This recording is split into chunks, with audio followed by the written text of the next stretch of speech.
এটা লক্ষ্মী জবা। এছাড়াও এই বাগানে অনেক ধরনের জবা আছে, আর গোলাপ তো আছেই। এই যে পঞ্চমুখী জবা, আর একটা আছে ঝুমকো জবা। ঝুমকো জবাটা আমি দেখছি, এই যে ঝুমকো জবা,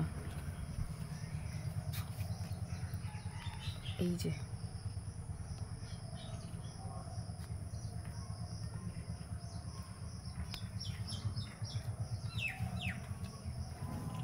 প্রচুর কুঁড়ি ফুটে আছে গাছে, এগুলো সবই ফুটবে।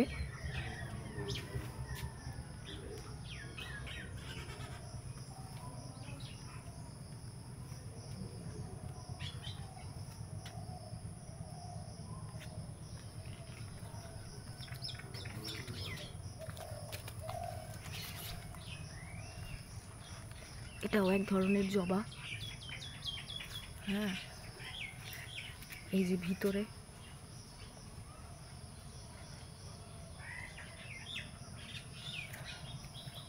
কত দেখাবো, প্রচুর গাছ, মেঝেতে ফুল পড়ে আছে ছড়িয়ে।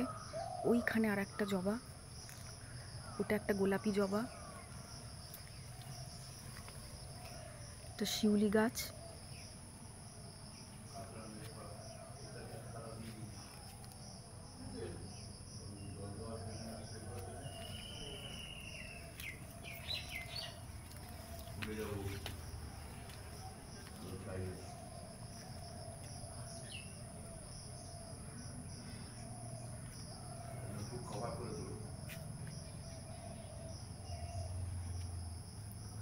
এইটা এটা পিচ কালারের গোলাপ, কি সুন্দর না গোলাপের রংটা।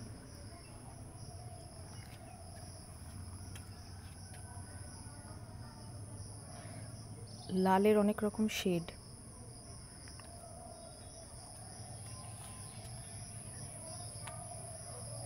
শিউলি গাছ, এখানে বেগুন গাছ, এই যে ছোট ছোট বেগুন ঝুলছে। এখানে আপাতত একটাই বেগুন দেখা যাচ্ছে, কিন্তু এখানে বেশ কয়েকটা বেগুন একসাথে ঝুলে থাকে, দেখতে খুব ভালো। পিছনে আর একটা দেখতে পাচ্ছি, ক্যামেরাটা আমি একটু জুম করি স্ক্রিনটা। এখানে কুমড়ো ফুল, এই কুমড়ো ফুলের যা টেস্ট না, বড়া করে খেলে।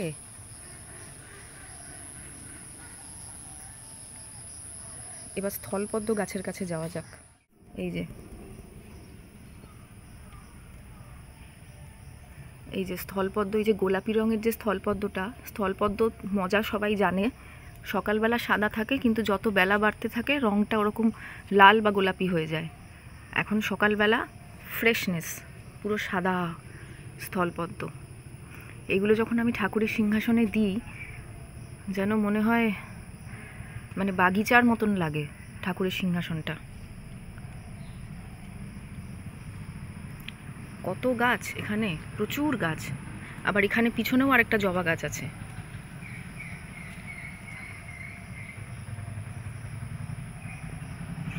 দেখি এবার পুকুরে, দেখি পুকুরের কি অবস্থা, মাছগুলো এলো কি এলো না।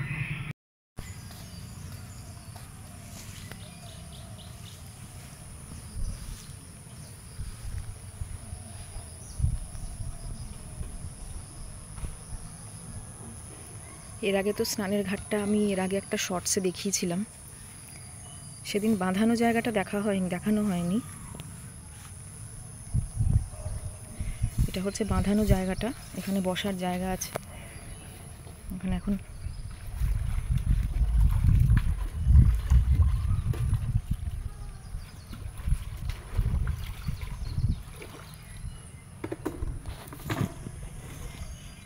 সকালবেলা সেই সাদা স্থলপদ্মগুলো এখন পুরো গোলাপি হয়ে গেছে।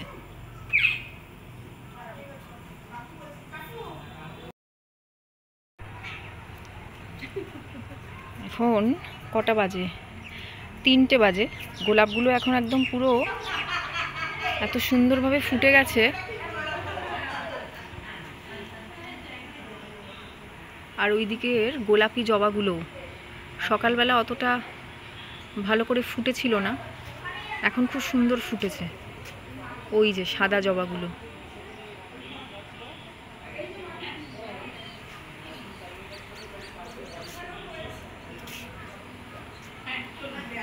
এই যে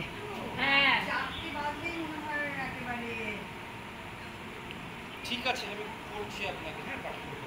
ঠিক আছে।